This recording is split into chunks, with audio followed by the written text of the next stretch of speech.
कि एक over bridge को तोड़ के यहाँ पे एलिवेटेड ट्रैक बना दो। एक यही संकट है ना, तो क्या दिक्कत है?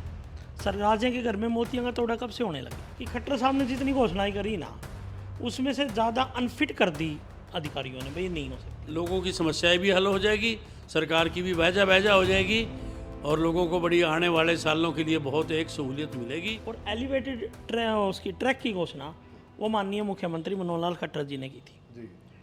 और मुझे बड़ा अचंभित है इस बात की, बाबूजी मेरी बात से भी सहमत होंगे, कि खट्टर साहब ने जितनी घोषणाएं करी ना, उसमें से ज़्यादा अनफिट कर दी अधिकारियों ने। भाई ये नहीं हो सकती। तो क्या मुख्यमंत्री पागल है या बोला है वो घोषणा कर रहा है?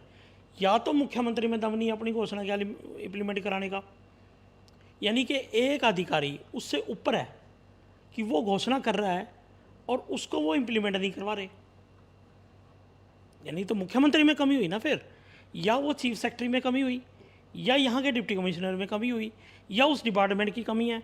अब वो एक जो है ना, ये नाला बंद होना था, वो 2015 की घोषणा है। वो नाला कई कॉलोनियों से गुजरता है और आप उसके आसपास के रहने वाले लोगों से पूछना वो कितना बीमार रहते हैं। ठीक हो गया जी। वो एक बहुत बड़ी घोषणा थी, आज तक वो इम्प्लीमेंट नहीं, उसको भी नॉट इजिबल कर दिया। भाई ये नहीं हो सकता। वो कहते हैं कि जी ये पुल तोड़ना पड़ेगा। अगर शहर हित में एक पुल तोड़ना भी पड़े तो तोड़ो, क्या दिक्कत है? एलिवेटेड ही समाधान है। देखो शहर खत्म होने से बच जाएगा। बिल्कुल, आप जींद रोड पे चले जाओ, बिजनेस कम हो जाएगा। तब तो डॉक्टर साहब और सी सेठ जी और कहते थे ठीक है जी, हिंदुस्तान पाकिस्तान का मिल हो गया।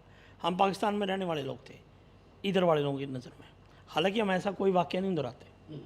ठीक हो गया। लोग कहते थे कि जींद रोड पे जाना पाकिस्तान जाने के बराबर है, क्योंकि फाटक बंद होने के बाद जाम लग जाता था, ऐसा ना जी। बल्कि एक राजनीतिक व्यक्ति ने तो हमें कुर्डी तक कहा था, हमें आज भी याद है। लेकिन ऐसे शब्दों का प्रयोग हम नहीं करते। हम तो यहाँ के रहने वाले लोगों के साथ हैं, क्योंकि हमारे शहर का पार्ट है, हमारे बीच के लोग हैं और सब बसते रहने चाहिए। सबके बसने में सबकी भलाई है। अगर इनके बसाने में उसको तोड़ना पड़े तो तोड़ो, क्या दिक्कत है? किसी का घर तोड़ने से तो अच्छा है कि एक ओवर ब्रिज को तोड़ के यहाँ पे एलिवेटेड ट्रैक बना दो। एक यही संकट है ना, तो क्या दिक्कत है? सर राजे के घर में मोतियों का तोड़ा कब से होने लग गया? तो सरकार के पास पैसे की क्या कमी है? अब पिछले दिनों क्रूड ऑयल का तेल अब बढ़ा है, पहले तो बहुत कम था। चलो वो सरकार को नहीं, मैं उसी बात पे आ रहा हूँ। मान लो खजाने तो भरे हुए हैं, कम थोड़ी हैं। थोड़ा सा खजाना खाली कर दो कैथल के लिए। आपने कई जनता से जुड़े महत्वपूर्ण मुद्दे उठाने के लिए एक प्लेटफार्म दिया है कैथल के नागरिकों को।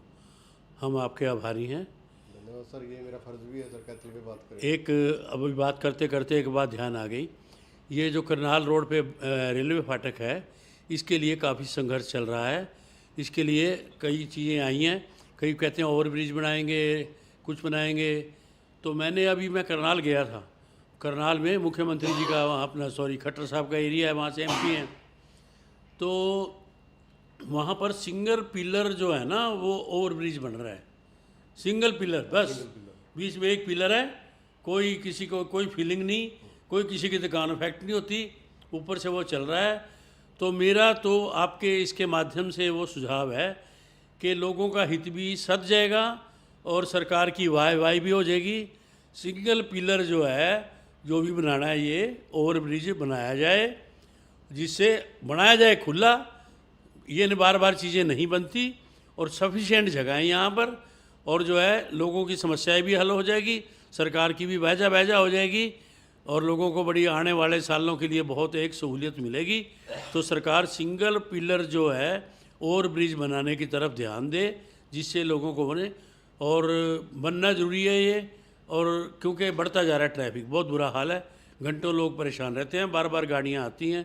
पहले ट्रेन एक दो थी, अब कई ट्रेन आती हैं। तो इसलिए इसकी तरफ भी ध्यान देना बहुत आवश्यक है। धन्यवाद।